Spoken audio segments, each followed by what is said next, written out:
Welcome back to my channel for this week's Human Design Transit Report that I call What's New with Human Design. You can see here the image for the transit that we're in right now. The Sun and the Earth moved yesterday and will be in the same place until September 4th. Interestingly enough, it's the same gates as we had in episode 7. So you can go and watch episode 7 to get some more information about these specific gates. And I wanted to start out today by telling you a little bit about how these transits work, showing you some images so that you can understand a little bit about how this part of the system works. Then we're going to dive into the main themes of what's happening with the channel that's being defined by the gate 40 and the gate 37. Take a look here at this first image and you'll see the Human Design Mandala. You might be most familiar with the body graph that's in the center. That's usually what you get when you get a printout of your chart. But actually that body graph sits inside of a mandala, which has all of the gates around its circumference.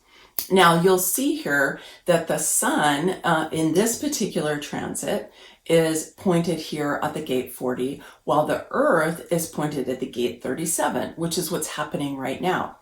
And the Earth and the Sun move around the mandala like this, and they're always opposite each other, okay, all throughout the year. So they are always across the center point and they move around. So 6 months ago, you can see in this image that actually the Sun was in the opposite position and the Earth was in the opposite position. So right now the Sun is in the gate 40 and the Earth is in the gate 37. But 6 months ago, which is what episode 7 is about, the Earth was in gate 40 and the Sun was in gate 37. So we actually, during these transit reports, talk about the different gates twice during the course of the year. And that's why today we're going to talk briefly about the gates, but then we're going to dive into a theme that they really bring up through the channel that they make. First, let's locate the two centers where the gates that are being lit up today can be found. So there's the will center, which is known as half of the heart center. It's the center for willpower and for courage and for value and worthiness. And then there's the emotional solar plexus. It sets our emotional tone, which influences how we manifest and what we manifest. I actually just shot a video that's all about that and released it yesterday, and you can find it here, and it's all about manifesting using human design. The gate 40 is located on the will center, and the will center is one of the engines, and so it does have power, but it's not inexhaustible. It has to work to rest, and the gate 40 is actually all about that.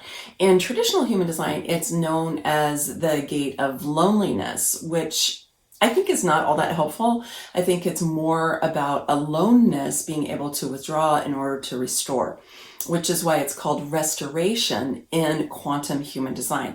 This is the energy that we need to be able to withdraw from being in the community in order to restore ourselves, to rest, to rejuvenate, so that we can dive back into being part of a community and part of a tribe. The gate 37, on the other hand, is on the emotional solar plexus. So it's an emotional energy. All emotional energies need time for clarity. So just as a reminder. And the 37 in traditional human design is known as friendliness, and in quantum human design is known as harmony. So this energy is really interested in peace and harmony, and it is an emotional energy, and it really wants us to find ways to be together that are harmonious and that work for everyone.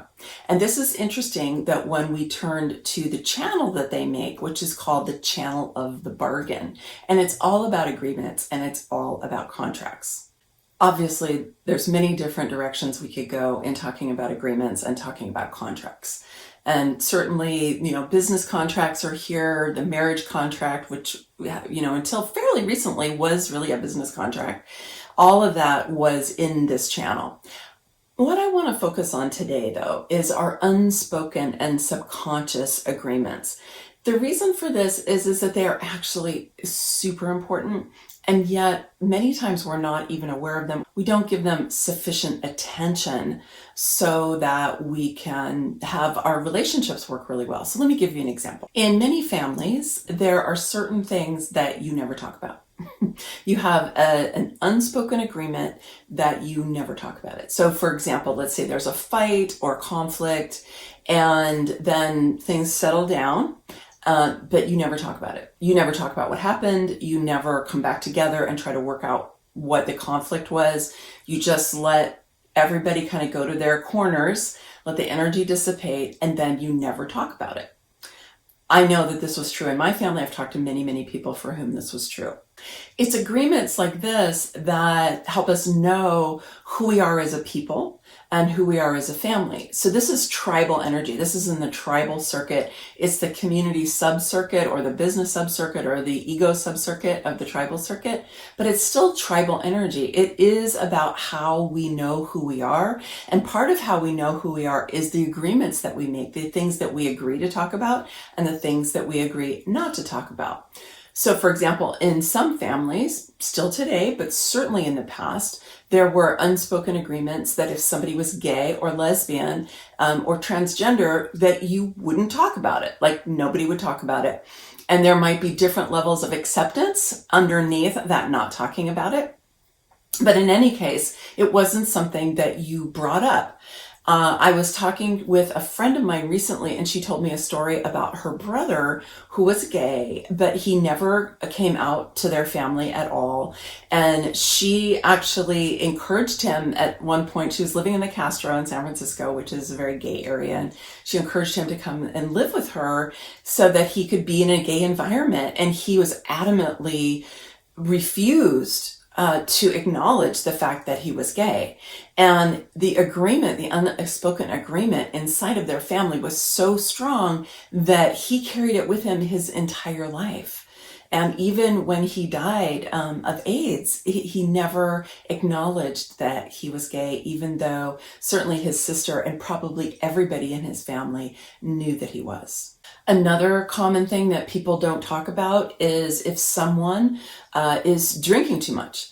I know that my dad was an alcoholic. My parents drank a lot when I was young, and it wasn't something that you talked about. My dad was very, very functional, extremely productive. You know, it didn't impede his engagement with life in any particular way. As he got to be older, it did impact his personality to some degree, especially when he drank very much. And so it did start to impact us more. But it wasn't until I was, I think, my late 30s is when I finally talked to him about his drinking. But that was, you know, many years into our relationship because it just wasn't something that you talked about. Maybe you have something like that in your family. Another thing that doesn't get talked about is if somebody does a lot of teasing that can be emotionally abusive, and it hides underneath the guise of being funny. And it's funny to the person who's doing the teasing, but it's actually manipulative and coercive and even abusive, depending how intense that teasing is. So if you grew up with any of these or things like this, you know what I'm talking about.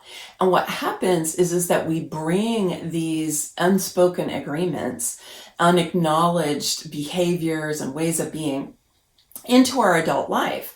And if we don't ever stop and reflect upon them, then they just kind of carry out in our lives as a kind of unconscious programming that we have.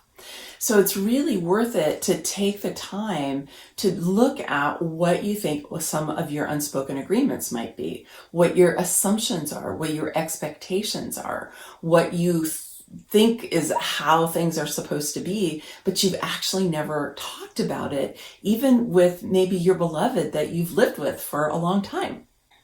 And when people come into relationship and they have different unspoken agreements, they have different expectations and assumptions, this can obviously cause a lot of tension and conflict, especially if one of your unspoken agreements is that you never come back and talk about things and work it out.